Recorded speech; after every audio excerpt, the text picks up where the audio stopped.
Hip-hop changing from positive to negative was not a consequence of history. It was not a circumstance of history.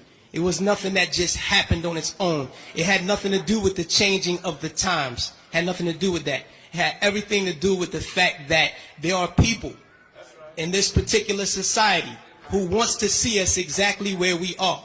And we cannot let that point elude us.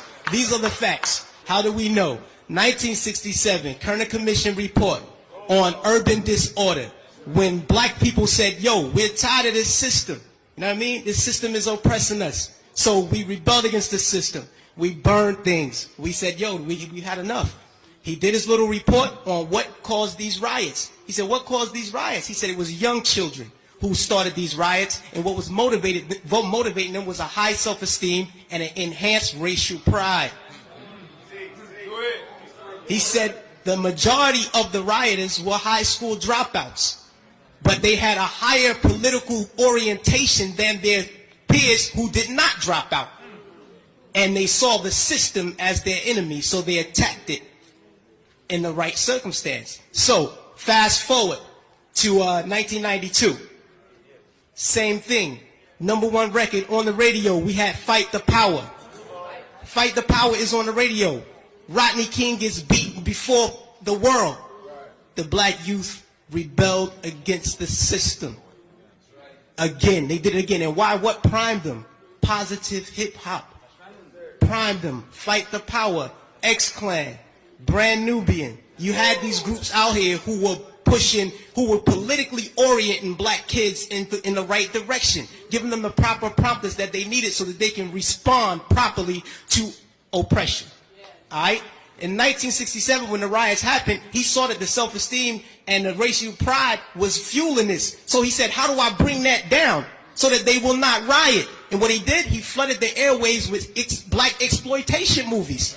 Nigga Charlie and the Return of Nigga Charlie. These were movies. Hip-hop didn't start calling people niggas. We had Shaft. We had Coffee. Black girl turned prostitute to do whatever. You know what I mean? But these black exploitation movies brought down the self-esteem and the racial pride so that the kids will not rebel against this system of oppression. 92, the racial pride was back in effect.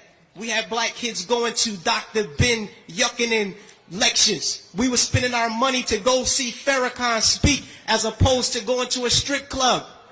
This is where we were. The most coveted article of clothing was a historically black college or university sweater. We were motivating children towards positive attitudes and lifestyles. And when Rodney King got the beating, heads responded properly. Fast forward to our day. Sean Bell is shot 50 times in the street in New York by police officers. #1 song on the radio, Like a Lollipop. Nobody do nothing. Nobody respond to nothing. Trust me. Trust me. Just like the brother, I believe it was JT, the bigger figure, who said that the label executives came to him and said, yo, brother, we need you talking about guns and whores. You know what I mean? That's right. That happens. I've been in those meetings with management and had to ask me, is what you're saying really what you believe so that we'll know how to market you properly? You know what I mean? This happens. Young Buck on his album, he has a song on his album that talks about police terrorism.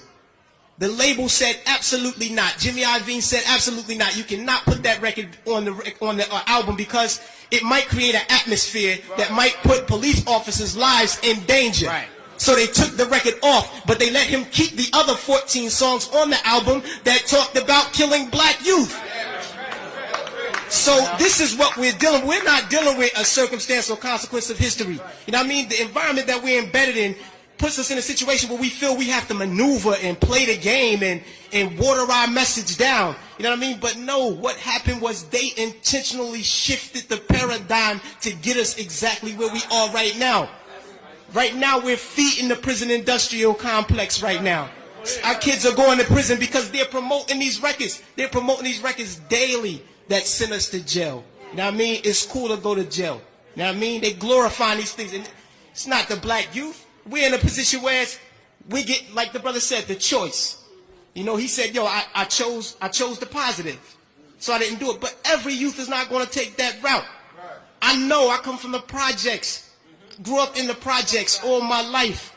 You know what I mean? And we're not turning down $500,000 to say nigga. We're not going to do it because we won't turn down $200 to take a package of crack from one corner to the next. You know what I mean? We living in a state of poverty and want of all things. So it's hard for us to make that.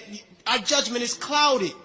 And they knew that the judgment would be even more clouded if they took groups like X-Clan off the radio. This is just what it is. And until we start to deal with the environment that's shaping the behavior, we'll never get to the next level.